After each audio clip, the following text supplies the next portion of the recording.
Hello, heathens. I'm Megan Angus, and this is Spinning the Wheel podcast. In this weekly audio ritual, we explore the 8 seasons of the witch's wheel of the year, and we discover how it is so much more than 8 Sabbats. We weirding witches time travel through holy days, festivals, and celestial events connecting our celebrations and magic to the past, present, and future. Our cackling fills the night as we take our turn gathering the wool, wielding the distaff, and spinning the wheel.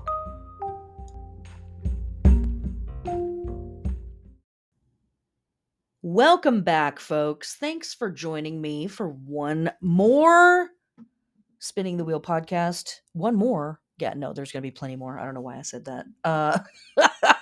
'Tis I, your expanding and contracting host, Megan Angus. Let's get into it. But of course, there's a million years of preamble before we actually get into it. So yay. If you are new here, we're going to talk about holy days, witchcraft, paganism, heathenism, astrology, astronomy, and so much more having to do with what the heck is going on for pagans, witches, and heathens in terms of our sabbats, our seasons, our astrology, etc., etc. Other folks have described this podcast as kaleidoscopic. And I think that is a very fair description of what we're doing here. We are attempting to line up the lenses of many different schools of theory, I guess, and kind of look through them all at the same time. And sometimes that's confusing, and sometimes it's very, very illuminating. And sometimes I just come away from the podcast thinking I've gone crazy and I'm a lady yelling into the void. So join me as I yell into the void. All right. First and foremost, thanks to everyone that has watched the Mabon class, the fall equinox class. That's a lot of you. Y'all have gone ham on watching this. We've had many views. Okay, so keep sharing it, keep telling people about it, keep posting it on your social media platforms. Much appreciated. If you have not watched the class, it is available on YouTube for free. It's also available on all major podcast platforms for listening to. If you are on Spotify, you can also watch it on Spotify. For folks who, I guess I should say this, that class is free because of the outrageously dope support of my patrons. Thanks, patrons. You guys are rad. Slash, if you're looking for somebody to blame, it's those guys. Folks who are subscribed to my Patreon at the Venus level, that's $9 a month, or the Sun level, that's $23 a month, do have access currently to the Mabon folder, wherein you will find the recorded class, the slides from the class, all the extra materials, stuff I don't necessarily get to in the class, as well as other little bits and bobs that I have collected over the years. There is an 8-week calendar in there listing literally hundreds of holy days from all around the world, past and present. What else is in there? Digital spells and altars. There's a playlist in there. There's other writings that apply to the season, as well as two 2-hour lectures on tarot. One is on the justice card, and the other one is on working with air in the tarot deck. Yeah, a lot of stuff as a means of me saying thanks, guys, for supporting this work. You make it possible for me to do this for free, as well as this podcast not having ads, all thanks to those cats. So if you're into this work and would like to support me, you can sub to my Patreon at those levels and get cool stuff. At the $5 level, that's the Mercury level and higher, you'll get the notes for the podcasts every week. And at the dollar level, yes, a measly $1 a month, you can walk away with a warm, bubbly sensation in your guts, knowing that you have supported me in this work, as well as a free invitation to our monthly tarot circle / monthly magical get together. That is available for all patrons and only patrons. Other ways that you can support this work, and then we'll move on. you can always leave a rating or leave a review. That, in fact, is some of the most helpful stuff that you can do to help me uh, and support this work and help this work get out there into the world. Sharing it on social media, all of that good stuff. Very, very supportive. Thank you. Thank you to everyone who helps. It really, really helps. And also, it freaks me out. And so you get the knowledge of, you know, that you have freaked me out by leaving me a wonderful review. All right, let's get into this. We are in Mabon season / fall equinox season, waning moon in Cancer, lunar week 27 by some lunar calendars. Now, before we actually get into the stuff of this week, I want to very quickly go over some of our holidays that have popped off in the last week or two. We haven't had a podcast since I did the class, and that's because a lot of the stuff that we would be talking about in the podcast at this time of year, we're talking about in the class. And so, why double up? But to get us reoriented, in the last week or two, we have had, of course, our our autumnal equinox, that is the sun entering 0 degrees of Libra by tropical astrology. What else have we had happen during this time? We've had the Aloho festival for our Yoruba friends and ancestors, and that stretches from approximately September 23rd all the way to October 3rd. From our Jewish friends and ancestors, we had Yom Kippur and we have Sukkot, which is currently happening now as I record this. Today is the October 6th is the end of Sukkot. All of these really wonderful atonement festivals, ending of the old year, beginning of the new Jewish year, celebrating the harvest that's coming in, all wrapped up in the symbolism of that stuff. We've had from our Chinese friends and ancestors the Harvest Moon Festival of Chang'o, which is a huge cultural festival. Some calendars listed as a single day, other calendars listed as a weekend, some calendars listed as a whole week. I think it's very dependent on what region of China is celebrating that festival as to like how much time they give it, but it's a big deal. From our Islamic friends and ancestors, we've had Maulid an-Nabi. I apologize for my mispronunciation there. This is the birth of Muhammad, happening again at this time of year, right? With the delivery of the harvest, the birth of Muhammad. What else has been happening? We have entered the Celtic tree month of Ivy. This runs from September 30th to approximately October 27th. And the tree month of Ivy is very focused on all of our vining and ivy oriented magics. It's about grasping and reaching. It's about connectivity. Vines are something that we work with in underworld magic and working with the dead. It also connects to abundance energy, because we want to think about grapes and other crops of this time of year that are vining and producing. Beans, right? Our squash, those are all vining plants as well, and they are really popping off at this time of year. So tree month of ivy happening now. We had on October 2nd, the heliacal rising of Vindemiatrix, the fixed star Vindemiatrix. This is the vine or the grapes that are in the hand of the constellation of Virgo. And if you're curious, if you're like, what the heck is a heliacal rising? Heliacal risings are connected to the sun. So fixed stars are stars that don't move in the sky in comparison to the constellations that they are connected to. It's as if the constellations are moving, but the fixed stars hold still, kind of. Yeah. Anyways,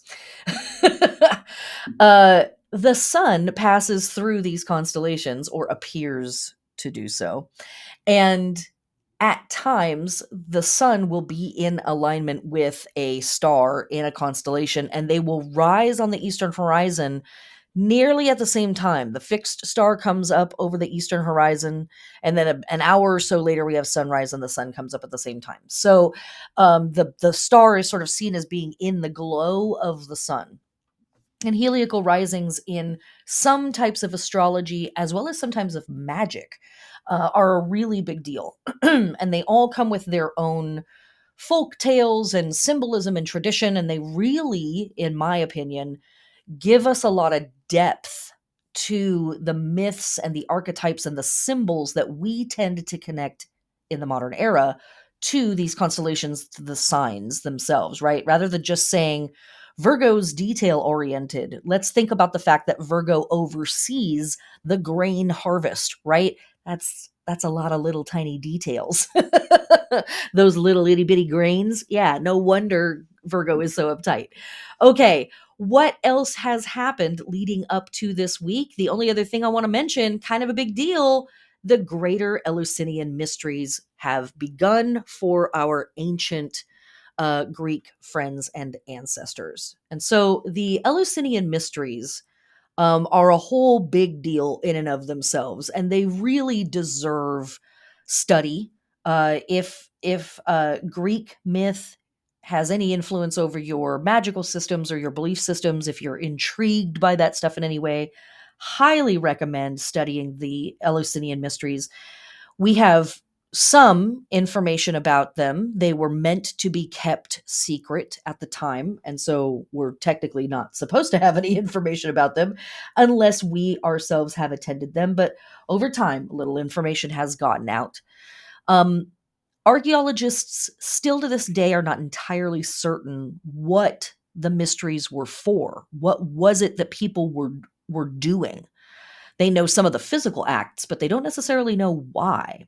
We also don't know much about what was said, but we know that there were a lot of scripts that had to be memorized for people who were attending the Eleusinian Mysteries. In fact, there is a lesser Eleusinian Mysteries that gets held in springtime, end of winter, beginning of spring, and there was where a person would learn their parts. They were sort of inducted into the whole thing, and they would learn their scripts, and they would learn the movements and what was going to be expected of them, and then later, many months later, sometimes an entire year and a half later, they would actually attend the mysteries.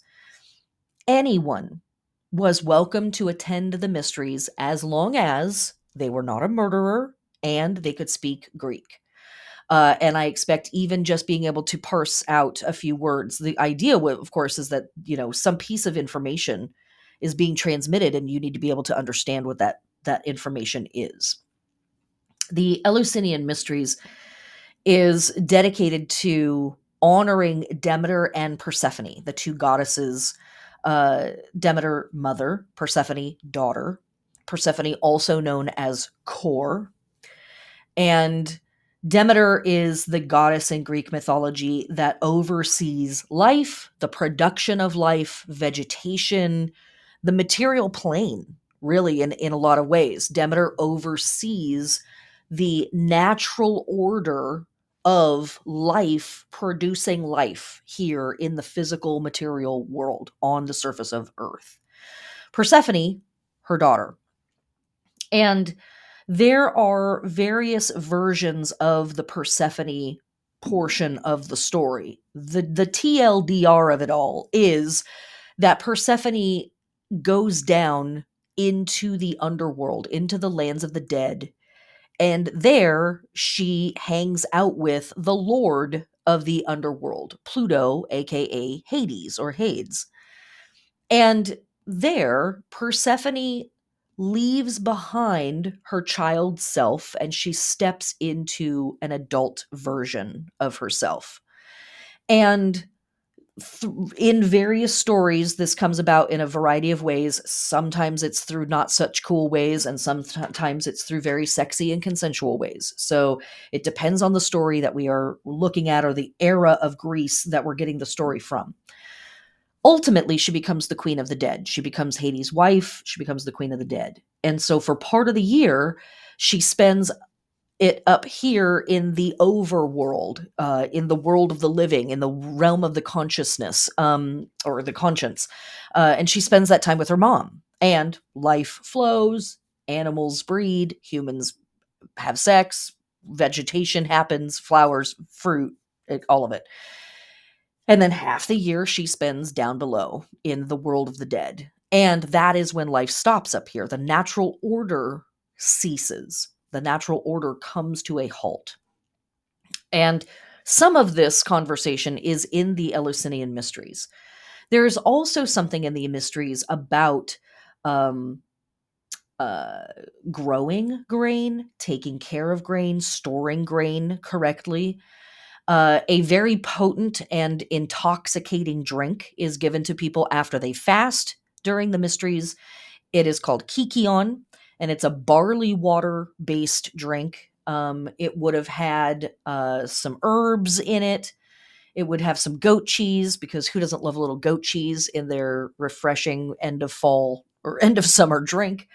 There would be wine and fresh water in there, and then a lot of drugs. Rye that had been infected with ergot. Ergot, of course, is the organic root to LSD. There would be morning glory flowers in there potentially. There would be poppy heads in there with crushed poppy seeds, mushrooms, very likely. In the class, I show a really great steel, or not steel, a really great carving of Demeter and Persephone looking at each other, passing what look to be mushrooms back and forth to each other, as a piece of the mysteries. And so you were flying pretty high when you were here doing the Eleusinian Mysteries. You were tripping balls, God bless, right? If you're gonna don't do drugs, kids, but if you do Kikion, do the good stuff. Hang out with the goddess.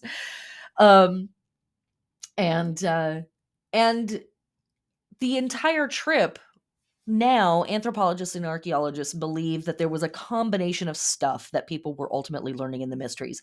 They were learning about the natural order of the seasons, that there is a time for death and a time for growth, that there is a darkness and a lightness to the year, an ebb and flow to the sun's pattern. They may have been learning how to literally grow grain, and again, how to store grain safely. They may also have been learning how to infect ergot onto rye. How they may have been learning how to transport that particular fungus from place to place to have access to this drug. Um, this might have been rites of well, we know that it definitely was a rite of passage for folks. You had to be of a certain age, and it was sort of like you'd gone through something if you'd been through the mysteries and kind of came out on the other side of it. So a very interesting collective group thing, right? Because you didn't go by yourself, you went with a big group of people. And it was sort of like, are you doing the mysteries this year? Like, woo! You'd go down to the edge of town and go hang out at the temple for a few days and get weird. So we're in the midst of that right now as well. That is also happening in the background, and plenty of other stuff. So, I don't want to spend all of this podcast talking about the things that have already happened, but I wanted to kind of get you oriented in the fact that, yeah, we had fall equinox, but here is a deep reflection of how this season kind of rolls out, and part of why, when we look back in the past, people didn't necessarily stop to celebrate the equinox itself. Remember, we talk about this in class as well. Mabon, side note, not the name that anybody else around the planet uses for it, but I am American. And in the United States, we have been taught since the 1970s to refer to this holiday, this moment, as Mabon. In fact, we were taught to pronounce it Mabon. So here in America, we're taught to pronounce it Mabon. The word is actually pronounced Mabon. And the word is part of a god's name, Mabon ap Modron, who doesn't necessarily have anything to do with this time of year. Kinda, but not real. In just about every other place around the planet, this is fall equinox, the start of fall, autumnal equinox, That's generally what it's referred to. And again, this is not a holiday that we will necessarily find celebrated going deeply back into pagan history. Aidan Kelly is the modern witch who was like, "Hey, why don't we have a celebration for fall equinox? We should totally do that." And collected stuff that was happening at the end of Lunasa season or Lunasad season, simultaneously at this time, but isn't necessarily dedicated to fall equinox, or at the beginning of Samhain season, and sort of mushed it all here. It was like, it's harvest stuff. Let's just go with it. So sure, but we can see that there's a lot of other things happening at this time of year. The harvest itself is still happening. So there may or may not be a whole lot of time for partying, depending on the culture that you're in and what you're growing and what's coming into fruition.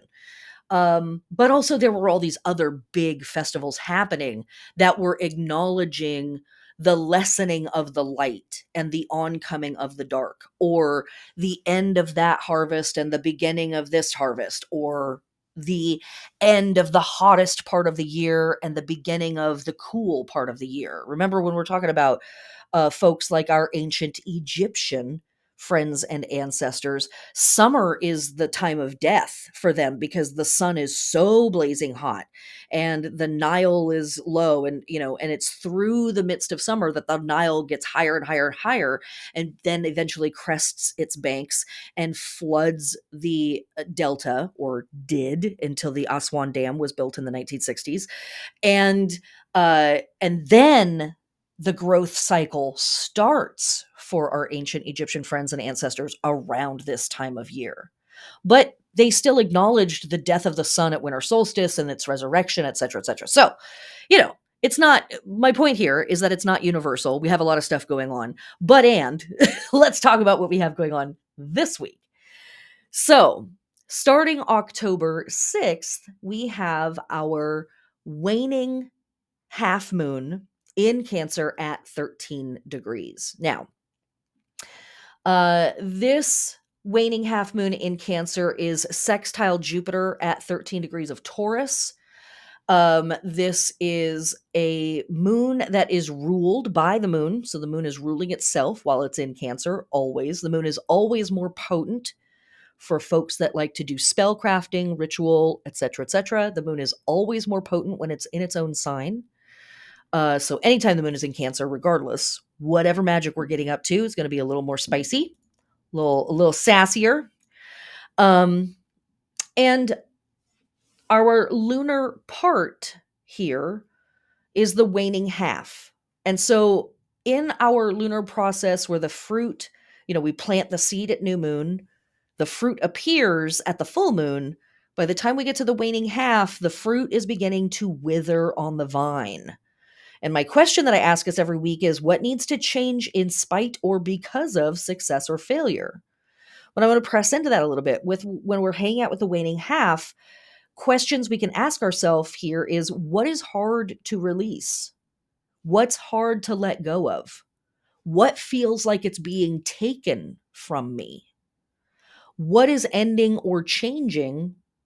And that's hard. What's ending or changing and I'm not ready for that? What's ending or changing and I don't like that, or I'm destabilized by that, or I don't want that? That's where we're at with a waning half. Waning half in Cancer, now we're talking about family stuff. We're talking about ancestors. We're talking about people that feel like family, homesteads, family land, all of those types of things. Here in America, that is a very funky and complicated conversation. But I guess that's probably true in most Western nations, right? I don't think we have something special going on in America. I think there was colonizing happening everywhere. And so it's what needs to change or be put away in my home, right? But we can push into that. What's hard to release around family stuff? What feels like it's being taken from me in terms of maybe my family stuff, my land, right? My ancestral lands. What is ending or changing, and that's hard? Do I feel like my relationship with an ancestor is changing in some way? Or did someone pass on and I'm having a hard time letting them go? or releasing them to whatever their next thing is, right? All of that kind of stuff could be coming up for us with this waning half moon in Cancer. Cancer is talking about the body, yes, but our emotions, memories, nostalgia, holding on to things from the past. And so this waning moon in Cancer might be really saying there's some stuff that it's time for me to let go of, and I don't wanna. That doesn't feel good. And it might have to do with family stuff. Uh, Siblings, ancestors, folks that are still alive. It might be what needs to be changed, what's changing, and I don't want it to, but it is. What do I need to let go of, and I don't want to, but I have to. That kind of stuff might be coming up for us as sort of a baseline for this week. Beyond all of that, all of our contraction magic is going to be extra supported. So any kind of magic that we're doing right now to release, let go, make smaller, undo, diminish, reduce, anything that falls into that category, that's going to have a kick in the pants this week because moon is in Cancer. When we are hanging out with our waning half moon in Cancer for our lunar body work, we are resting, relaxing, nourishing, supporting, or otherwise restoring the breasts, the chest, the belly, and the lungs. This is true for all genders. And this is because these are the parts of the body that are ruled by Cancer. As I say every single podcast, I am not a doctor of the human corpus. I am a doctor of the cauldron and witchery. So, don't trust me, some lady yelling on the internet about things. Go to your trusted health advisor and check in with him to make sure that this information works for you and your health routine. And as I also always say every week, you can always work with the metaphor. I definitely encourage you to work with the metaphor. So there's something you need to get off your chest this week. Is there something, that's constricting you and you can't take the deep breath that you need to? That stuff, right? That works here too. And for our plant body work, while we are hanging out with our waning moon in Cancer here in fall, in Libra season, if we are planting anything, we can plant anything specifically for abundance. So, like if we're planting plants that we intend to use for magic, abundance magic, bam, bam, bam, big time, hardcore. But especially the viney crops, of course, right? We've just entered the tree month of vine and ivy. Corn, peas, beans, tomatoes, watermelon, cucumber, zucchini. This is also a great time for fertilizing, doing cultivating. If you have trees or wood on if you're a person with property, this is a great time to cut trees for lumber and firewood. Great time for pruning trees. This is a great time for pest and disease control, especially as our weather continues to change. And again, if we're planting stuff, we might be planting roots, trees, perennials, biennials. We can also do plowing.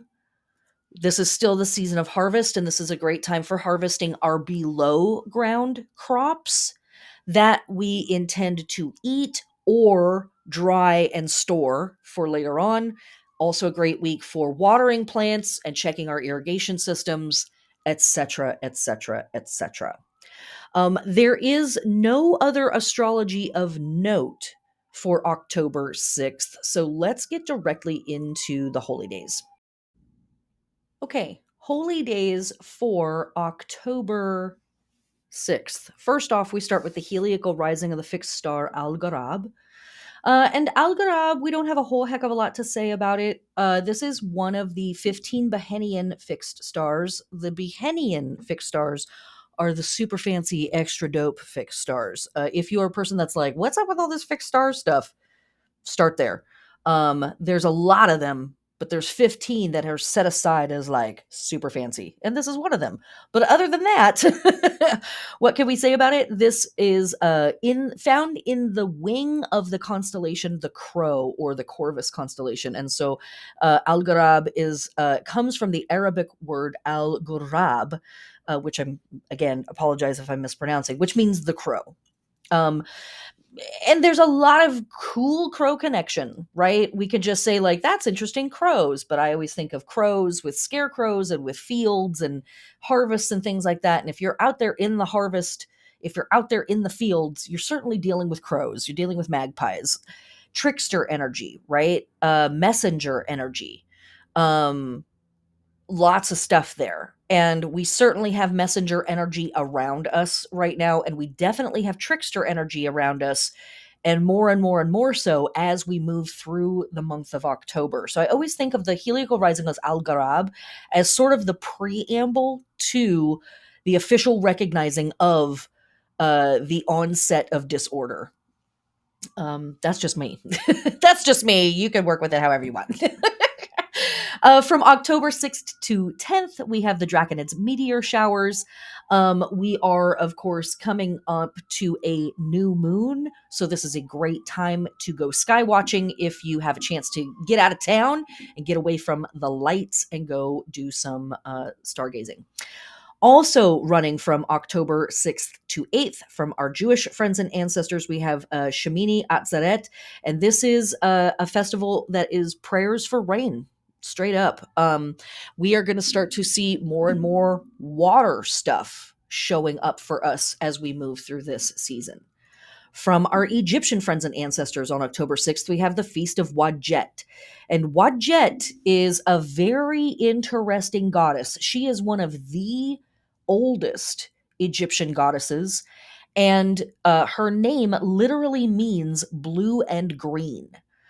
She is the well known Eye of the Moon as opposed to the Eye of the Sun.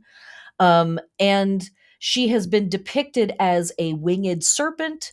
She has been depicted as a woman with a snake's head, a woman wearing a uraeus or a snake on her head, a lion headed goddess wearing the uraeus. And initially, she literally was just depicted as a winged serpent wrapped around and coiled upon the head of the pharaoh or other deities. And so she's kind of like this serpentine winged intelligence that sits on the crown of other people. Her image also rears up from the staff of the flagpoles that are usually indicating deities. As seen in like the hieroglyph for the word Uraeus and for the word goddess in other places, etc., etc. She's a big deal, and so a festival dedicated to her right now at this time. What else do we have going on here?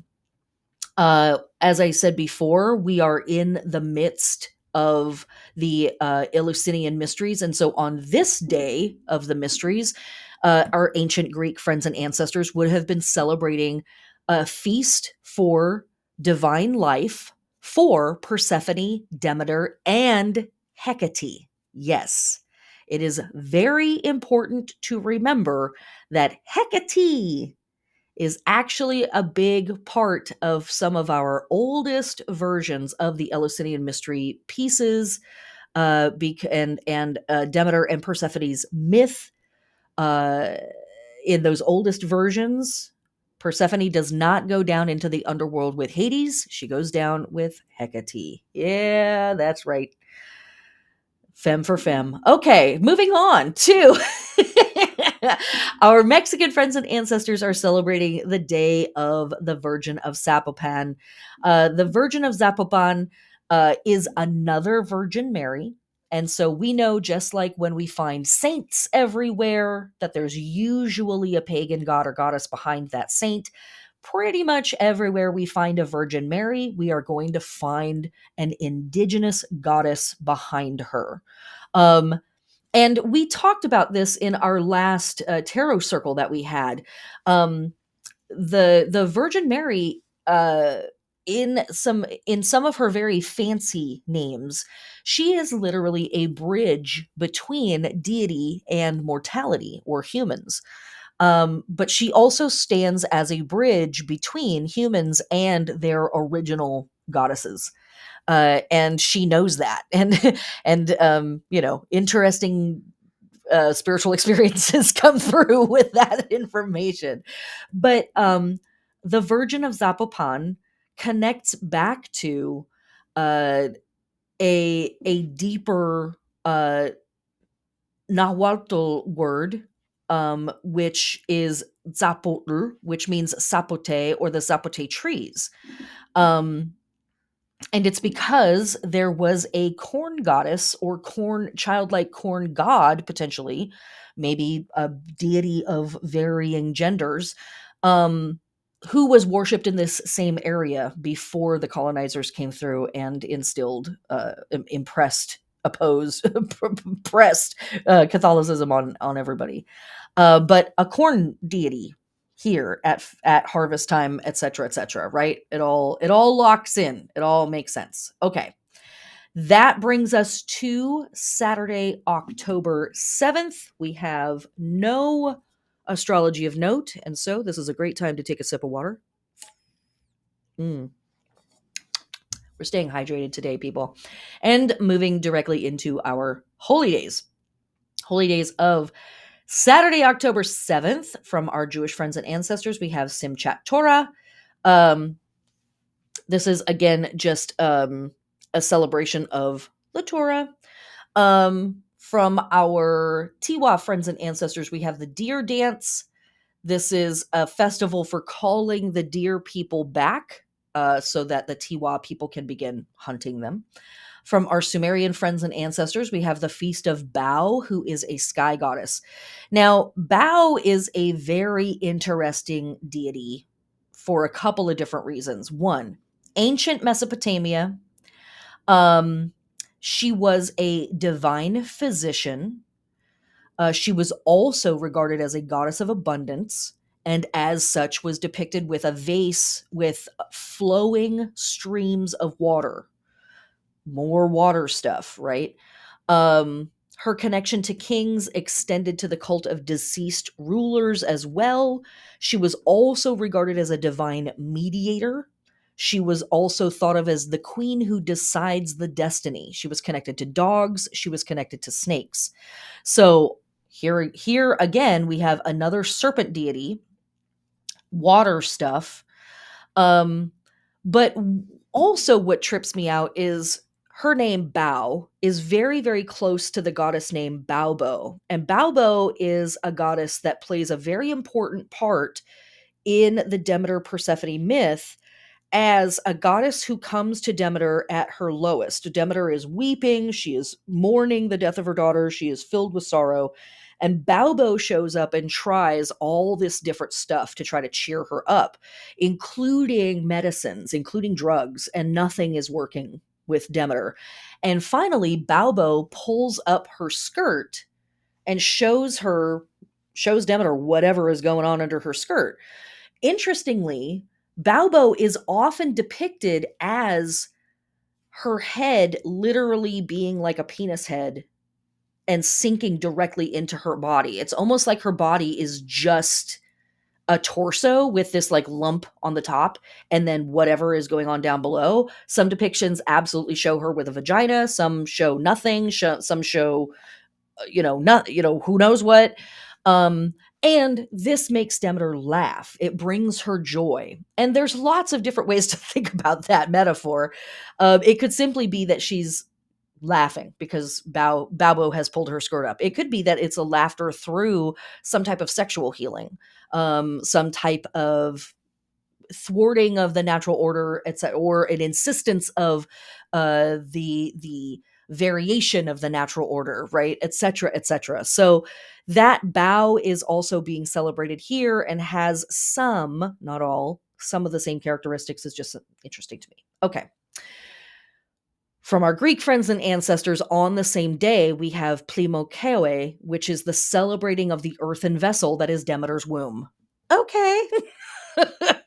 That's timely. That's interesting that that's all happening on the same day. And then from our Roman friends and ancestors, we have three holidays or three festivals that kind of pile up and are all sort of connected to each other. One is the festival of Bacchus, one is the Dionysiad or the wine festival, and one is Mania or Mania. And basically this is like the mania uh of getting drunk and losing your shit and, going full Dionysus, full Bacchanal, right? Now, what is very interesting is how we know about these three festivals is that there was a recording of a tragedy where these festivals were suppressed and a bunch of people were killed for trying to engage in this celebration around 186 BCE. A solemn, mournful event commemorating the victims of this tragedy, as well as all who have chosen death of the body over death of the spirit. Trippy, right? So we don't have a record of the festivals. We have a record of the festivals being suppressed and there being this solemn, like, awareness, right? And an observance of the death of this day where these pagans chose, nope, I'm going to stay pagan till I die. Like, you're not getting this out of me. This is how it's actually going to go down. So, even 2,000 years ago, they were coming for our spirit, right? Like, but they couldn't stop us, bitch. They could not stop us. All right. So again, we are moving through Mabon season. We are moving through fall equinox season, and we are in the first weeks of the 3-month season of fall. And so again, this is a multi-tiered festival, right? As we talk about in the class, we are talking about abundance at this time, but we're also talking about rest after labor and the purification and cleansing rituals after intense labor. And we're talking about the form of the goddess that is the mother is slowly beginning to transform into the crone during the course of this season. We're talking about other harvests still coming in and still needing to do work. We have old year festivals and new year festivals and it's layered, right? Mabon season or fall equinox season really gives us a lot of different type of work to do. And underneath it all, literally, ancestor work. And thanking the ancestors, recognizing them, acknowledging them, and also asking them for help as we prepare for the underworld journey of fall and winter. Okay, so moving into Sunday, October 8th. What the heck do we have going on Sunday, October 8th? Sorry if that was loud. I had to get my notes out. We have some astrology to talk about. OMG, there's actually stuff happening in the sky. I guess I could say about Saturday the 7th that the moon moves into Leo. Okay, cool, but whatever. Whatever. Sunday the 8th, we have two things happening astrologically. One, Mars in Libra square Pluto in Capricorn at 27 degrees. And then 6 minutes later, Venus enters Virgo. Okay, let's talk about this Mars-Pluto situation first, because Mars and Pluto, right? Not exactly best friends in the sky. They're kind of on the same team, but like antagonistically on the same team. And then they're in a square. So they're like extra not on the same team today. What do we have with a square? What do I say every time? And if you're new here, you're like, I don't know. What do you say every time? When we have a square, we have dynamic tension. We have an opportunity for growth. It's usually not a fun opportunity. It's not an opportunity that we would ask for, but it's here. But if we engage it, if we can hold ourselves and take care of ourselves in the hard parts, as well as leaning in on the stuff that's actually asking to be worked on, which is usually getting pointed out pretty clearly for us in a square, we have an opportunity for real advancement and real growth. That's kind of the promise of the square. The promise of the square is like, I know this sucks, I know it's hard, but we probably will have some improvement if we actually lean in on this and try to work on it. So, what is the promise of Mars square Pluto? The universe promises to get into a fight with you.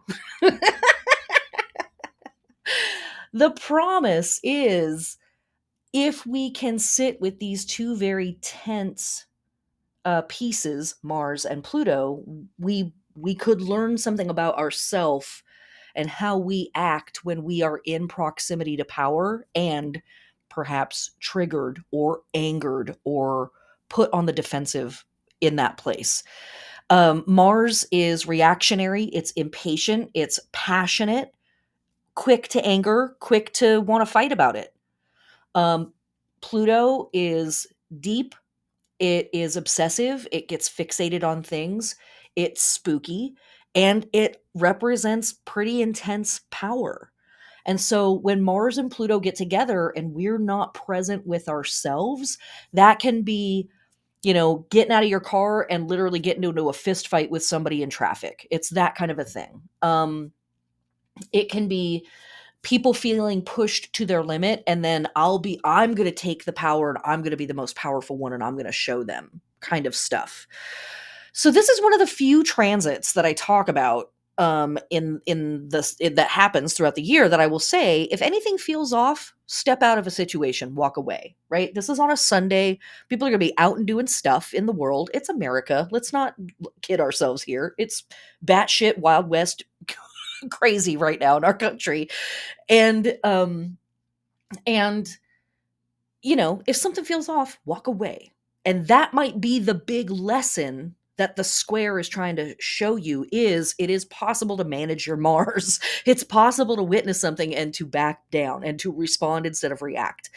But the square here, in a neutral setting, in the best of circumstances, is how do I bring together real power that's kind of like on the long term versus passion and drive and insistence in the short term. That's Mars, right?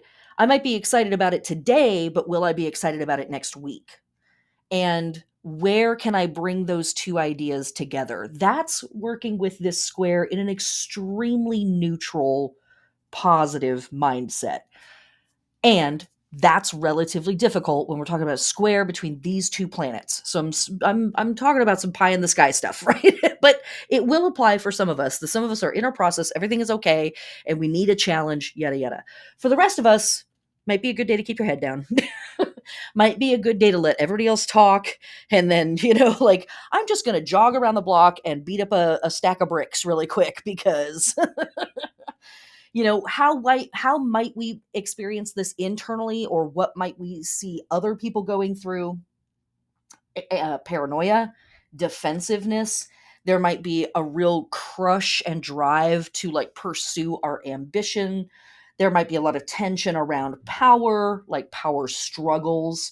There might be a real prove yourself kind of energy in the air with that stuff. So just, again, if something feels off, walk away. We can always cool off and then come back to what it was that angered us or upset us and have a measured conversation at a later date. Okay. Also on this day, we have Venus entering Virgo. And so we're bringing all of our Venusian attitudes. What are our values, right? We've had such a massive review this year with this planet. What are our values? What's my aesthetic? What do I want to draw towards me? What social scenes do I want to be a part of? What's the next couch I'm going to buy? All of that stuff, really important stuff. Stepping into Virgo, practical, wants things that are earthy, that are material, that are strong and stable. Virgo wants things that can change shape, but that are still going to last the test of time. And Virgo loves the details, right? So fussy little outfits might be the name of the game. Things with lots of beading and fringe and sequins might be the name of the game. Things that have very fine detailing might be the name of the game right now. This is also literally a fantastic time to go through your finances, balance your checkbook, reorganize your budget for the next coming several months, all of that kind of stuff. The behind the scenes, how do we keep it cute and organized and detailed bits. Very, very cool. It's also a really great time for bringing in self-care routines that have a few more parts to them. Self-care routines that are very focused on, yes, quote unquote improving your aesthetic, but really improving the quality of whatever is going on, right? So like I'm doing a skincare routine that makes me that I like how I look when I'm done, but also I know it's very nurturing for the skin of my face. That's Venus in Virgo all day. So Venus is going to be in Virgo for a little bit more than a month. We'll be hanging out here for a while. So we've got time to work with this and hang out with that energy and see what it's all about. Okay, moving on to the holy days of October 8th. Starting with October 8th, I guess, why not, right? From our Mexican friends and ancestors, running from October 8th to the 10th, we have Wimacwari.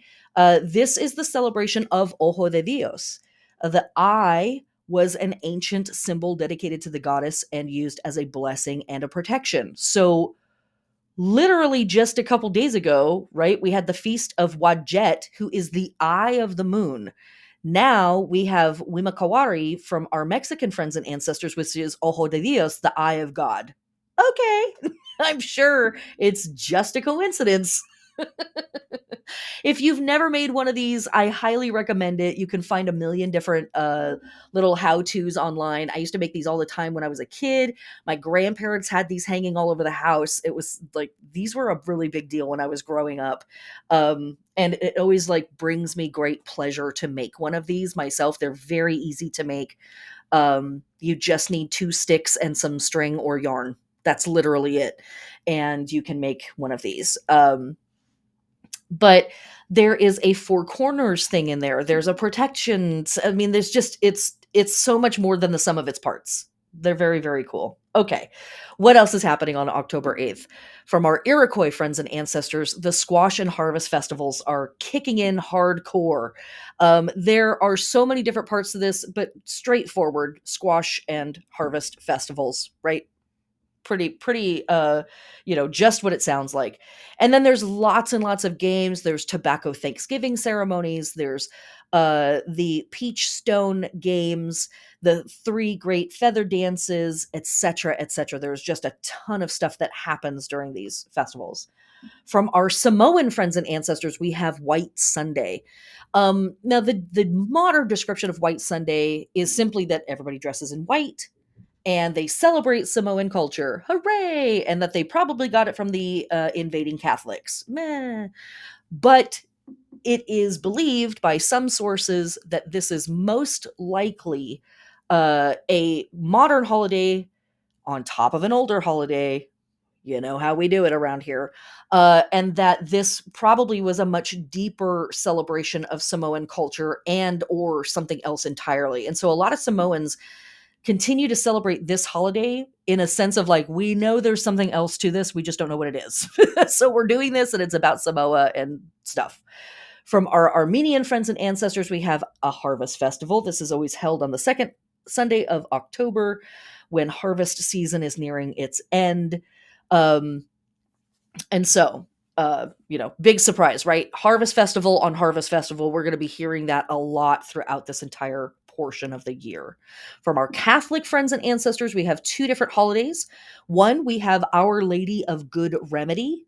This is another Virgin Mary moment. Mary of desperate cases in need of cash is literally what I have in my notes.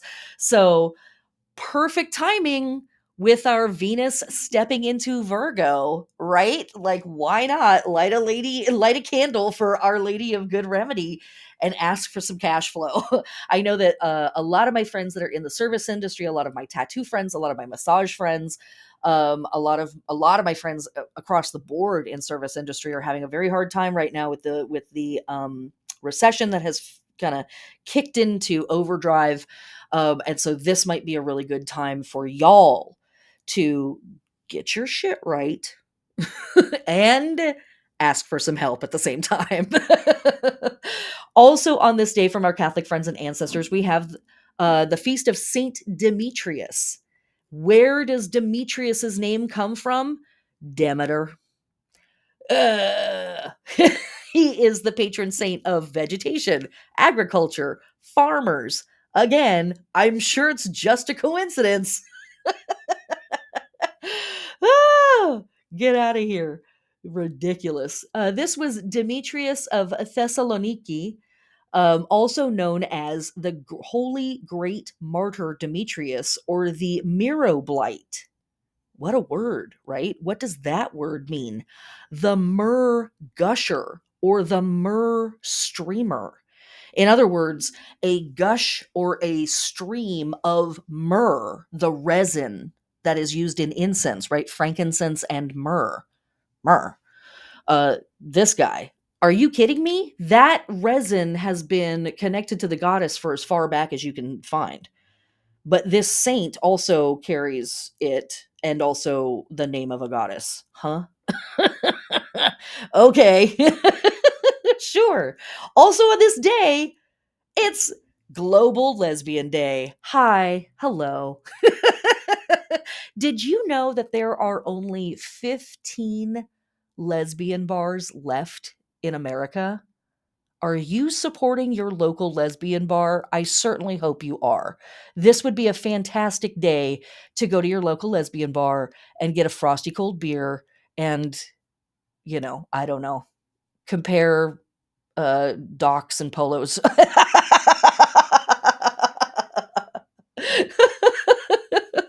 Moving on to Monday, October 9th. Monday, October 9th, we have a little bit of astrology. The second that the second that Venus enters Virgo, it comes into opposition with Saturn, retrograde in Pisces at 1 degree. Saturn still hanging out in those first few degrees of Pisces, pouting in the corner, as Saturn is wont to do. What do we get with Venus in Virgo opposing Saturn in Pisces? Well, it can manifest in a couple of different ways. So let's talk about the hard ways that it can manifest. It can manifest as more anger, more paranoia, feeling more challenged, and specifically more challenged to compromise. Now remember, this is coming a day after the Mars square Pluto, where we have already had an affront to our ego. We have already had a challenge from these major power systems that might be around us. Now, here again, Venus being challenged by Saturn. And the ways that we might feel like we have to compromise are into like, oh, I have to work at this forever. I have to slave away at this forever. And I hesitate to use that phraseology. But I have to just pour myself into this project anonymously and just like work on this thing forever and ever and ever. Okay, that's the way that transit could manifest as funky. When we're dealing with oppositions, it can feel like it takes forever. When we're dealing with any transits with Saturn, it can feel like it takes forever. So this day might feel like it's 3 days long. There's that. Or it might be like, oh my God, I've been dealing with this forever. Why is this not? And like, this is like a crisis moment of that. Anytime we have an opposition, the powers or the issues that the planets represent are heightened. So all the Venus stuff is more intense on that day. All the Saturn stuff is more intense on that day. All of our Virgo stuff and all of our Pisces stuff also intensified on this day, kind of brought up to a boiling point a little bit. However, is it possible to work with the transit in a positive or even just a neutral way? Yes. And isolation could be difficult, or it could be your friend on this day. If you are feeling super down in the dumps, super down in the doldrums, super bummed out, being alone on this day may not be the move. It might actually behoove you to go hang out with some friends, go make yourself be around people for some of the day. But if you're feeling like focused and calm and good and settled and centered in what's going on, isolation might be awesome, because when Venus and Saturn are on the same page, especially with this Virgo energy involved, this is a day of seeing what needs doing. And it is very, very clear what needs to happen to instill organization, what needs to happen to get the blueprint figured or get the structure in place or whatever it is. It's very clear. You see it and you're like, yes, let's go. Let's make it happen. So Your mileage may vary on with the astrology on this day, depending on how chill or not so chill stuff is already rolling for you, or how much fallout there is from the weekend that has to be dealt with now. Okay. That's it for the astrology of Monday the 9th. So now let us take a moment to glance at the holy days of the 9th, running from October 9th to the 11th from our modern pagan calendars, Wheel of the Year calendars. We have the Feast of Goddesses of Wisdom. And this is something that we have been talking about throughout Virgo and into Libra season, is this week after week after week, this overwhelming abundance of goddesses as the embodiment of wisdom, or goddesses as the bridge between not knowing and knowing and all of this stuff. So who might we be working with on a day like this? We might be working with Frigga, Sophia, Ma'at, who is truth, Metis, Saraswati, Manat, from our Arabic and Sufi friends and ancestors, etc., etc., etc. So any and all, very, very appropriate during this time period. From our Catholic friends and ancestors, the Feast of Saint Dionysus. So right on the heels of 2 days ago, we had our Dionysiad in Romania and slash Roman friends and ancestors. Now today we have the Feast of Saint Dionysus. Hello? Okay, cool. Anything else going on October 9th? Indigenous Peoples Day here in America. I think that there maybe was some other holiday on the calendar at some point, but we don't talk about that anymore because that's trash. So Indigenous Peoples Day, land back. And if you don't know what that phrase means, use October 9th as a day to educate yourself on the land back movement. This is a fantastic day for educating yourself on who were the people that, if you're in America, well, I was going to say if you're in America, but if you're in North America, if you're in South America, if you're in Europe, you know, who was there before you showed up? Who was there taking care of the land, living their life, doing their thing? Who was there before people that look like you showed up? And can you find out their name? Even can you find out the name of the tribe? Are they active in any way in your area? And is there any way that you can educate yourself more so on them and their issues? And if it's within your capacity, can you help them in any way? That might be a $5 donation, right? That might just be being aware of a community group that's active in your area and you reshare their events on social media, right? We don't have to give away the farm. But maybe we do eventually with a land back process, right? It's okay, white people. We're going to be okay. We'll figure it out. But, generations before us have been running up a tab, and guess who's left at the table? It's me and you. We're the ones that get to pay the tab for the generations before us and their choices. And it's on us to make good choices and to not run up the tab for future generations, right? That thing. So it's a beautiful day to think about that kind of stuff. Light a candle, send some reparations, encourage your government to send some reparations, because there's only a few people in this country rich enough to actually pay reparations, and they should. But you and I and the majority of normal folks, yeah, that thing. Okay. Moving on to, I could go all day. Leftist rant. Da-na-na-na. You knew it was coming eventually. Moving on to Tuesday, October 10th. And this brings us to our next lunar phase and the last lunar phase of this current lunar cycle. Okay.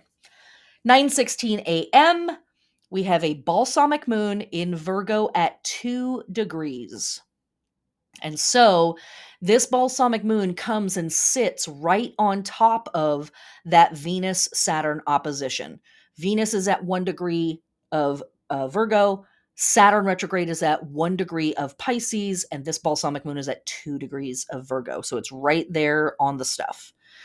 Um, and here is where, honestly, I actually think that there could be some help with that more neutral or positive interpretation of like, let me just see what needs to get done. Because when we're hanging out with a balsamic moon, it's about distillation. What did we learn in this last process and what comes next? We're asking ourselves questions like, what am I releasing as I focus on the future?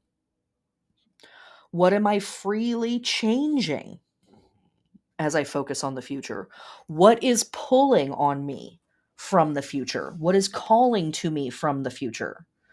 What else could we say here? What am I putting down for now to make room for something else coming in the future? That's really where we're at. In the balsamic moon, the future is really pulling on us. The next lunar process is like, come on, come on, come on, come on. And, it's up to us to decide, is it appropriate for me to start daydreaming about the future, or do I need to wrap up what's going on now? Do I need to like see this through its final minutes? Is that what's up? Or can I just put this down and start focusing on whatever's coming next, or making room for whatever's coming next, etc., etc. So in the balsamic moon, we are thinking about the concentrated results of the balsamic moon in Virgo specifically. I almost said the balsamic moon in vinegar. Sure. Yeah, whatever. Virgo is vinegar. That's fair. That's very fair. But this balsamic moon in Virgo is asking me, what are the concentrated results of refining my material habits and my material processes? And this is a beautiful time for contemplation. Contemplation alone or contemplation in a group, as long as the group remembers we're not here to hang out with each other, we're here to be together alone. So we're all going to go off to our separate corners and have our moment. I always recommend this in the balsamic moon for vinegar. I did it again. The balsamic moon for Virgo and the new moon for Virgo. This is a beautiful time, but we've already had our new moon for Virgo. That was last month. So this is kind of the wrap up of that entire process for us. And again, what's pulling on us from the future? Before I say that, let me say this. If we are moved to do things in the world, cleaning and organizing your home, perfect, perfect, perfect. Doing any kind of service work for other people, perfect, perfect, perfect. Repetitive tasks are especially supported here. And approaching all of that work as a spiritual act. Very, very appropriate for working with this balsamic moon in Virgo. Okay. For our lunar body work, we are resting, relaxing, nourishing, supporting, or otherwise restoring the large and the small intestine, the pancreas, and the spleen. These are the parts of our bodies that break stuff down and filter things out, which is what Virgo's really good at. Let me break stuff down into little parts and parse everything out and put it exactly where it's supposed to go. And that's the parts of our body that are doing just that. For our plant body work, some schools of theory say when the moon is in Virgo, leave your plants alone. Don't do nothing with them. I extra recommend that on the waning Virgo moons. Attend to your compost, but otherwise leave your plants alone. But other people say, no, we can do work with our plants during a Virgo moon, waxing or waning. And so we might fertilize, cultivate, cut trees for lumber and firewood, prune our trees, do pest and disease control.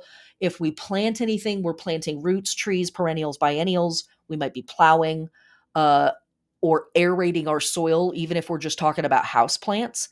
And if we're harvesting, we are in the season of harvest. We're harvesting our below ground crops for eating, drying, or storing. Okay.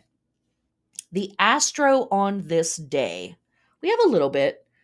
First off, the moon obviously is entering Virgo. Secondly, we have Pluto stationing direct on this day at 27 degrees of Capricorn, which means in the next little while, the next few months, Pluto is going to be crossing that 29th anaretic degree again. So just know that that's like out on the horizon. Pluto, just before it stations direct, has this argument with Mars. So now it's direct. Side note to the side note, Pluto spends half the year in retrograde and half the year direct, right? So the fact that it's retrograde versus direct may or may not matter. But the days where the planets change direction or appear to change direction, sometimes they can be a little spicy. Sometimes they can be a little spicy. So, do you have something at 27 degrees of Capricorn, Aries, Cancer, or Libra? It might be getting poked by Pluto on this day. Poke, poke, poke. Those are all squares and oppositions. Do you have something on or near 27 degrees of Taurus or Virgo? Those are trines. Those are places where Pluto and that stuff might be like on the same page. And it's like, yeah, let's get intense. Let's get hardcore about it. Your mileage may vary. Also on this day, we have the Sun in Libra opposing Chiron retrograde in Aries at 17 degrees. Is that super fun? No, generally not. But there could be a moment of resolving some issues with people. The Sun is in Libra, so it wants to be diplomatic. It wants to be harmonious. Chiron is like, I am in Aries and I'm talking about my pain and where I have been hurt and what I have had to suffer through.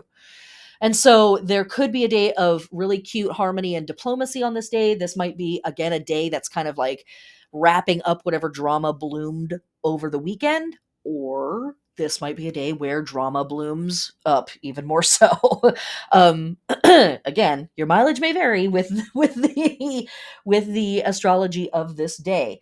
The Sun is in opposition to Chiron exactly at 11:20 p.m. Pacific Standard Time later in the day for everybody else around the planet, which I don't think I've said yet in this podcast, but there we go. All of these times are Pacific times.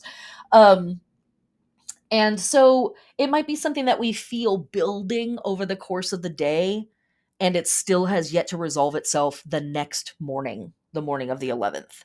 So there we go. Could be a day to just sit and examine your pain. Could be a day where you are able to have a very clear, open conversation and like really see yourself in a very objective way. Loving, but objective. This could be a day where you were able to really speak about, hey, this is what has been hurting me. This is what has been hard for me in this situation. But again, with oppositions, right, the intensity is ramped up. It feels like it's just lasting forever. Sometimes we feel very stuck. So there we go. Okay. Moving to Wednesday, October 11th. Yes.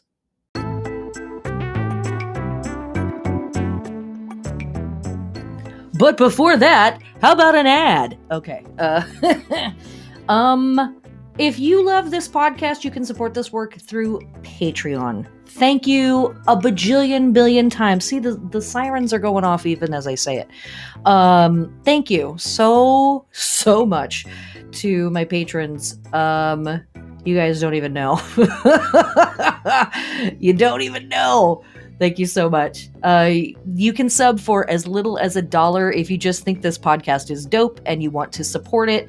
I don't run ads on the podcast, partly because I don't want to, and partly because I won't get paid even if I do. So screw them, man. You can sub, as I said, for as little as $1 or $5, even if you want to just support the podcast. And this is plenty of information. But if you want even more information, extra podcasts, extra videos, extra information about the Wheel of the Year, magical practices, tarot, etc., etc. Subbing at the higher levels, you get all kinds of cool free stuff. And at the even higher levels, you get free readings every month with me to be able to integrate all of this information into your personal life based on what's going on in your natal chart and all of that other good stuff. Join and change your life forever. Or, whatever. Thanks so much for the support. If you can't support financially, I completely understand because life sucks on Earth right now. It's too expensive for everything.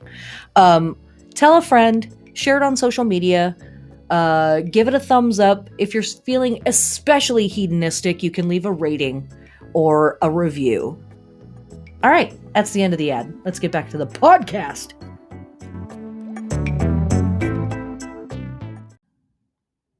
Actually, I lied. We still have to go over the holy days of Tuesday, October 10th.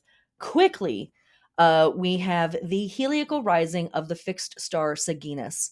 And Saginas is found in the constellation Bootes.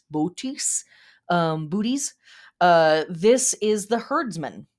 Saginas is a word coming from Latin for corn crop. Hello, connecting to plenty of stuff that we've already talked about and things happening around the world, and thus means a reaper or a harvester. Interesting. Bootes or Butes holding a reaping sickle in his hand, found in some illustrations of this constellation. To the Arabs, it is al-Haris, which means the guard or the protector. So interesting stuff. Okay. Also on this day, we have running from October 10th to the 17th from our Roman friends and ancestors, the Isaiah or Isaiah. And this was the Roman observance of the procession of Isis. Very, very big deal. Isis became a extremely important goddess to the Romans at some point, and they lost their mind over her. They're very big fans. Also running from October 10th to the 16th from our Zoroastrian friends and ancestors, we have the festival of Ameratat. This is the Avestan language name of the Zoroastrian divinity or divine concept of immortality. Amerdad is the Amisha Spenta of long life on earth and perpetuity into the hereafter. The word is grammatically feminine, and the divinity Amertad is a female entity. So another goddess of immortality, stretching out across things, all of that stuff. Okay. Also from our Egyptian friends and ancestors on this day, we have the birth of Snoknopeos, and this is a form of the god or goddess Sobek. Who was Sobek? Sobek, also incredibly old ancient Egyptian deity with a complex and elastic history and nature, associated with the Nile crocodile, and is represented in either as a human with a crocodile head or just straight up crocodile. Sobek was or is associated with pharaonic power, fertility, military prowess, but served additionally as a protective deity with apotropaic qualities. And when something has apotropaic qualities, what that means is it is specifically created or utilized to ward off evil, ward off badness, ward off disorder. So that's who Sobek is. Kind of a big deal. So we have multiple protectors here on this same day. Again, I'm sure it's just what do we say here? Oh, yes. Coincidence. I'm sure it's just a coincidence. And last but not least, from our Catholic-ish friends and ancestors, we have the Feast of the Archangel Uriel. Now, I mentioned at the beginning of the podcast that last week or week before we had Michaelmas. And Michaelmas is dedicated to the Archangel Michael or Michael, And also, it has become the default day for all of the archangels and all of the saints and all of the everybody to be celebrated. It's like, well, we're not going to have these guys celebrated all over the calendar. We're just going to do it on this one day, Michaelmas. But not all the systems do that. So the Archangel Uriel, we don't have a lot of time to go into all of the stuff. But most importantly, they are carrying a chalice in some of their depictions, which connects them to water, connects them to the direction of west in some magical systems. And of course, we are in the season that is connected to west, fall for pagans and heathens and witches. Fall and west and water are all synonymous with each other. So here is the archangel that sort of that is the thread and needle of all of that. And yeah, I think that's all I'm going to say about that character. Okay, that's October 10th. Moving on to October 11th. October 11th, astrology, Mars enters Scorpio. Okay. So, dun, dun, dun. What can we say about this? Well, Mars is the traditional planetary ruler of Scorpio. Back in the day, before we knew about Pluto, right? Because we've only known about Pluto since the 1930s, don't forget. Mars was the traditional planetary ruler of Scorpio, so it's almost like Mars has gotten to go into an old house that it recently sold or moved out of. It was like, I used to live here. This used to be my house. I used to put my stuff right there, you know. Mars in Scorpio. You know, we're gonna get this every 2 to 2.5 years. You know, so it's a thing.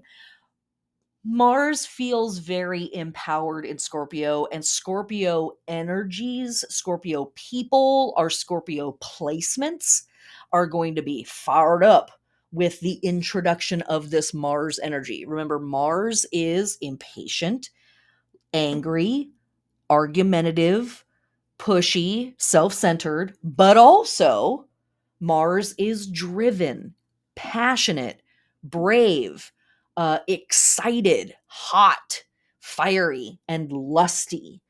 And Scorpio is that place in our chart where we're kind of dancing between sex and death.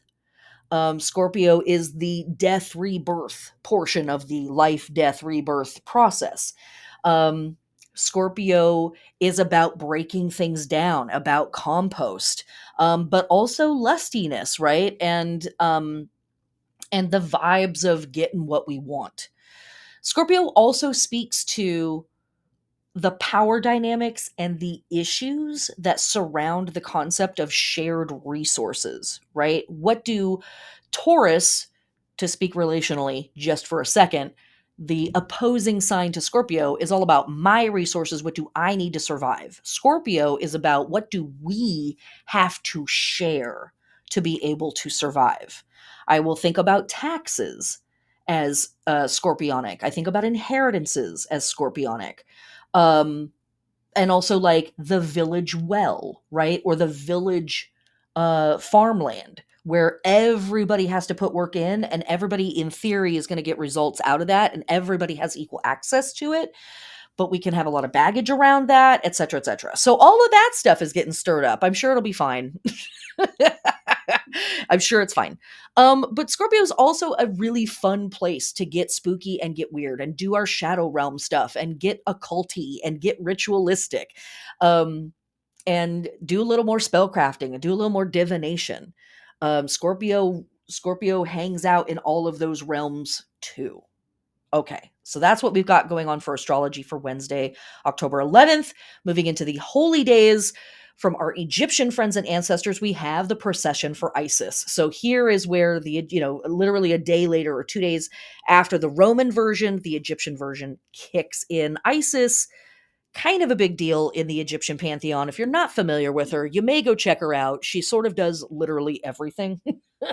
And over the many millennia that ancient Egypt existed in all of its many forms, Isis began to take over a lot of the other goddesses, and many of the very old, ancient Egyptian goddesses ended up folded into Isis. And so Isis became a great goddess over time, superseding Hathor and other goddesses and their levels of influence and importance as like she was the whammy. She was the goddess. That was the one.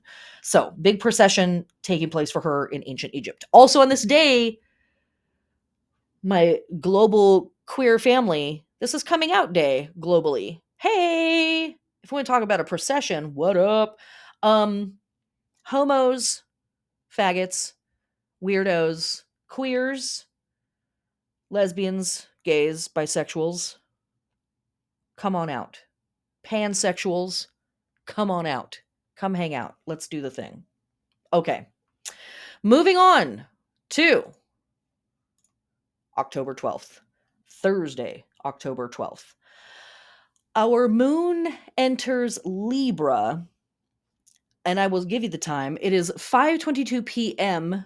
Pacific Standard Time, later in the day / the next day for everybody else around the planet. The moon enters Libra. That means, as of this moment, we are officially in the pre-funk for the new moon. As I say, every month when we are getting into these waning hours of the old lunar cycle and preparing for the new lunar cycle, in whatever way you can, I highly recommend taking some time to yourself, being quiet, getting off the internet, coming back to your center. When we think about the balsamic moon and the waning hours of the old lunar cycle, there's a shutting down. And I very much recommend, as we step up to the moment of the new moon, just being still. No magic, no ritual, no nothing, in whatever way is reasonable for your life. I also recognize that if you're listening to this, you're probably living in the modern world and you probably have a kid or a job or a dog that needs to get walked or a spouse or a partner that needs, some level of attention, or maybe an aging family member that needs your regular assistance or some, right? Like the world keeps turning. So that's what I'm saying, in whatever way you can take time to be alone, if that's a long bath with the door locked, or whatever it is. But I mean alone. Like, turn off your phone, don't read a book, literally just be still and be with yourself. You might journal if things come up for you, but just chilling, And this is kind of when the official pre-funk of the new moon kicks in. Now, I'm going to extra emphasize that this time, because our new moon that we are about to have is going to be an eclipse. And we're going to talk about that more in the next podcast, but it's going to be an eclipse. So extra, we might want to make sure that we're giving ourselves a little bit of time and space to just feel whatever is coming up for us, take care of ourselves for a minute instead of taking care of everybody else, or stop doing shit and just be still for a minute. I'm not even taking care of me. I'm just chilling, that thing. And then get ready for that next lunar cycle that's coming up. Okay. Holy days for Thursday, October 5th. Excuse me, that's a lie. Thursday, October 12th. Running from October 12th to the 13th from our ancient Egyptian friends and ancestors, we have the feast for Amun. From our Greek friends and ancestors, we have Achelous. And this was a festival that was centered around sacrifices performed in Erykia, which is a section of Athens, dedicated to the earth goddess Athena and to Hermes, the messenger god. Remember, we have our crow fixed star at the beginning of the week. Interesting. Achelous was a river god. Hey. And what's very interesting is Achelous was an anonymous maiden, or an unmarried woman. And that's about all the information that we have about this festival. So is this hearkening back to Virgo energy? Maybe. We've had multiple references to water bearers, water beings. beings that carry water, do water, are water, control water, sit with water. So here is another something something about water and river and stuff. Okay. On the same day, from our Catholic friends and ancestors, we have the Feast of the Virgin of the Pillar. This is Our Lady of the Pillar, Nuestra Señora del Pilar. Again, apologies for my pronunciation. This is the name given to the Blessed Virgin Mary in the context of the traditional belief that Mary, while living in Jerusalem, supernaturally appeared to the Apostle James when he was preaching in what is now Spain. But ultimately, this is another Mary, and we know that there's probably a goddess behind her in some way. Okay. This is also among Catholics considered the first Marian apparition. And it's unique because it happened while Mary was still alive. And that's a thing to note here. From our Gnostic friends and ancestors, today is also Knights Templar Remembrance Day, when the Knights Templar were rounded up and declared heretics and burned en masse at the stake for their deviance from the Catholic Church and whatever else the Catholic Church pinned on them. Also on this day, from our pagan and Catholic friends, we have our feast for Our Lady of Aparecida. This is another Black Madonna. We talked about this in the last few weeks. We have so many Black Madonna visitations and feasts and moments and observances at this time of year. And again, this is through the end of Lunasa season, through Virgo, which is the end of Lunasa season, and then into the beginning of Libra and Mabon or fall equinox season, all these Black Madonnas. And Black Madonnas are a very particular iteration of the Virgin Mary. They only show up in certain places, and they have a very interesting tradition of worship and veneration. And there's just a very interesting global conversation around the Black Madonnas. But I will also point out that wherever we've got a Madonna or a Virgin Mary, we probably had a goddess previous to that. So this goddess also, or excuse me, this Virgin Mary, Lady Aparecida / Black Madonna, also oversees fishermen. More water stuff. There we go. And we can, just to make sure that we know that the chaos is on its way. Also on this day, October 12th, Aleister Crowley was born in 1875. So, And that leads us to the very next day. And what is that? Friday the 13th. Oh, yeah.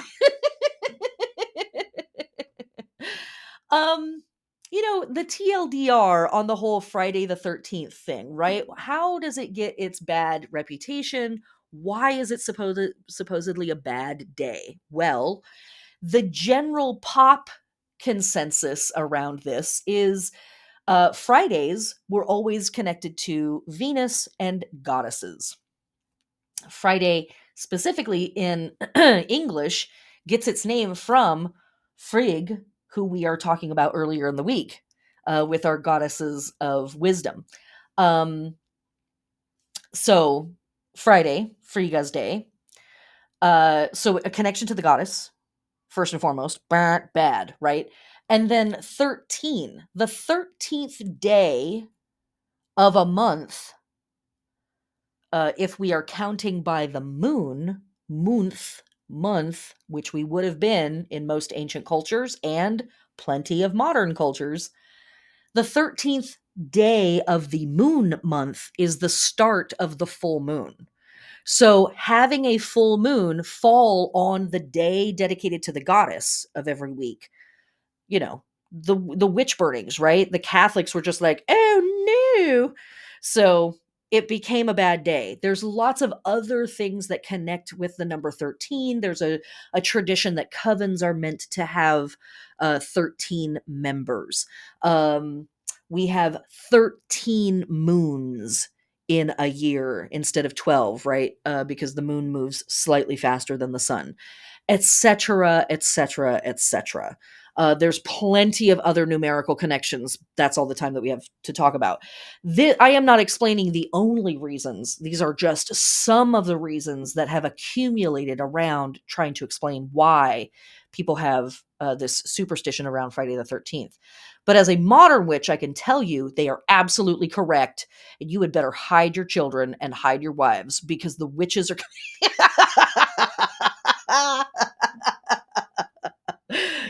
I mean, whatever. Do whatever you want to. It's Friday the 13th. Freak out your normie neighbors and your coworkers. For our astrology on this day, we have Mars in Scorpio, trine Saturn retrograde in Pisces at 0 degrees. So here is all that stuff, right, that is passing over these degrees, and they keep having to run into Saturn and have this conversation with Saturn. This is a trine. And so we actually have, hopefully, Mars and Saturn hanging out on the same page with each other with an attitude of, hey, let's take a moment to get grounded and get our shit together. Because we've just had a week of some tumultuous astrology, and we are about to step into the official eclipse season with the new moon that's going to happen the very next day. So Friday the 13th, I know, but actually might be a fantastic day for just settling, grounding, getting stuff done, taking care of things. If there's a conversation that needs to be finished, that might be the great day for it. If there's a project that needs to be come back to and sort of like resolved in some way, might be a great day for it, right? This is also the very end of the current lunar cycle. So this is that opportunity to kind of put things away, right? Like, how far have I gotten? And that might be as far as we get for now. And that might be what we can do this run of the process, and we will have to come back to this project later. Okay.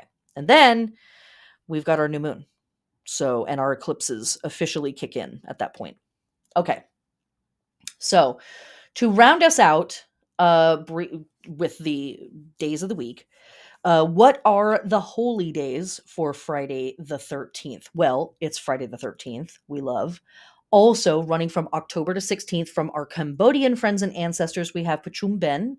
And this is a part of a 15-day long festival celebrated in Cambodia, considered very unique to this country.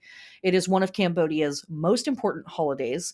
And this is all about paying respects to deceased relatives and ancestors. Cambodians believe that this is a period when the gates of hell open and the ghosts of the dead, or the hungry ghosts, are especially active. And so Cambodians will placate them with food offerings. They clean their tombs.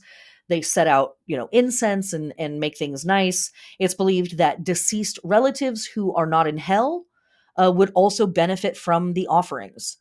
And so there's, food offerings, and sometimes people will go to temples and give food to the monks. And, like the benefits are sort of spread out throughout the community. Or most will wear white and throw rice balls in the air or scatter rice across the empty fields, feeding the ghosts directly with physical food. So very, very big deal. And again, very much in league with what we're doing at this time of year. From our ancient Egyptian friends and ancestors, we have a feast for Neith and Tethos. From our Catholic friends and ancestors, we have the last sighting of Our Lady of Fatima. And then from our modern chaos magicians and ancient Greeks, we have Discordia, the day for Eris.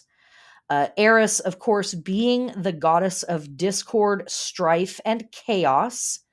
Eris, also the twin sister of Ares. Yeah. So, Aries, I see you. Quit it. Callisti, right? For the prettiest one. Roll the golden apple in and let the wars proceed. I'm just kidding. We love order, and no. No, we're going to invite in a little bit of chaos. But here again, October 13th, Discordia, day for Eris. Here is another signal to us that the order of the bright half of the year is breaking down. We are literally invoking or evoking and inviting in Eris, the goddess of chaos, disorder, strife, undoing. Um, and this is the vibe. This is the vibe. As we move through Libra, as we move through this first month of fall, as we move through Mabon or fall equinox season, we are witnessing the breakdown of the natural order, or the breakdown of one half and the introduction of the other half, right? The death half, the undoing half. And that's what's up. And then we're going to step into eclipse season. I'm sure it'll be fine. Everybody calm down. It's going to be cool. Okay. So very briefly, to go back over our astrology for the week. Friday, October 6th, we have a waning half moon at 13 degrees of Cancer at 6:47 a.m. Pacific Standard Time, later in the day for everybody else around the planet. Saturday the 7th, the moon moves into Leo. Sunday the 8th, Mars in Libra square Pluto in Capricorn at 27 degrees, and Venus enters Virgo. Monday the 9th, we have Venus in Virgo opposing Saturn in Pisces at 1 degree. Tuesday the 10th, the moon moves into Virgo, and then we have our balsamic waning crescent moon at 2 degrees of Virgo, 9:16 a.m. And then also on this day, we have Pluto stationing direct at 27 degrees of Capricorn, and the sun in Libra opposing Chiron in Aries at 17 degrees. Wednesday the 11th, Mars moves into Scorpio. Thursday the 12th, the moon moves into Libra. And Friday the 13th, Mars in Scorpio trine Saturn retrograde in Pisces at 0 degrees. Saturn is going to hang out here at 0 degrees of Pisces for about another 2 weeks, and it's going to station direct at the beginning of November.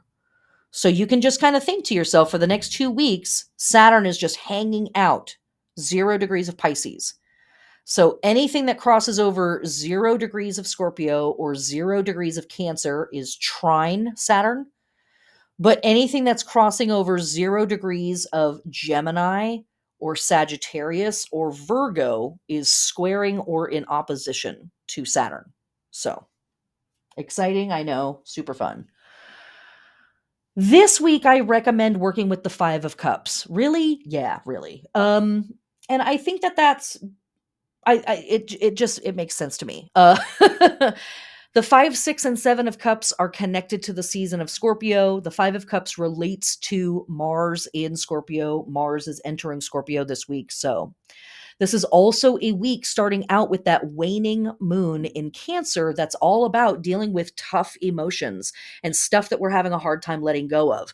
Hang out with that Smith-Waite 5 of Cups card, and that is a person who is having a hard time letting go of the past and is mourning the things that have ended, and is really kind of sitting in that place and feeling those feelings. They've taken time to separate themselves away from the group. They are off alone in a very dramatic and handsome black cloak.